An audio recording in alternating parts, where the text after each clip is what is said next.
Pemirsa, Presiden RI Joko Widodo memimpin upacara ziarah nasional dalam rangka peringatan Hari Pahlawan tahun 2023 di Taman Makam Pahlawan Nasional Kalibata, Jakarta.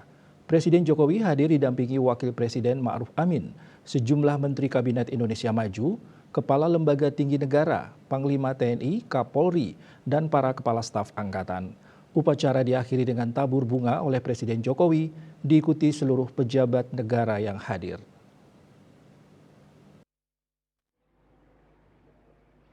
Presiden Joko Widodo menjadi Inspektur Upacara Ziarah Nasional dalam rangka peringatan Hari Pahlawan tahun 2023 di Taman Makam Pahlawan Kalibata, Jakarta Selatan pada Jumat 10 November 2023. Sejumlah pejabat tinggi negara turut hadir mengikuti jalannya upacara. Presiden Jokowi didampingi Wakil Presiden Ma'ruf Amin tiba di lokasi sekitar pukul 8 waktu Indonesia Barat.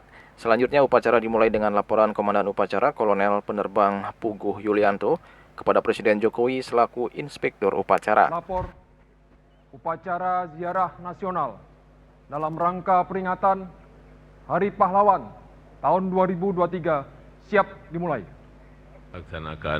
Laksanakan.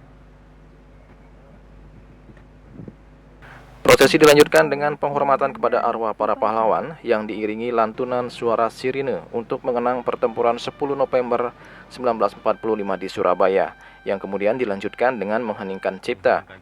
Setelah itu Presiden Joko Widodo meletakkan karangan bunga dan diikuti dengan pembacaan doa bagi arwah para pahlawan.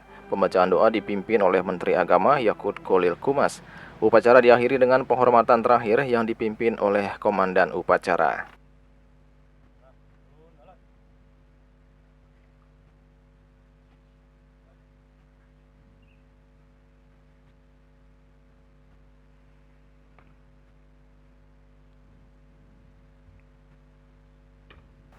Selepas upacara, Presiden bersama Wakil Presiden Ma'ruf Amin melaksanakan tabur bunga dan berdoa di pusara para pahlawan. Tabur bunga dilakukan untuk sejumlah tokoh, antara lain di pusara Presiden ketiga RI B.J. Habibie yang berada di Blok M120.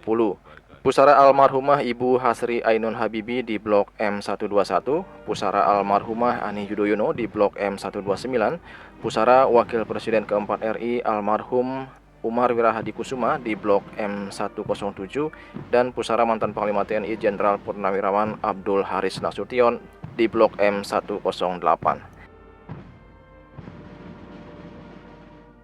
Juli Suwarto dan Ketus Madiase melaporkan.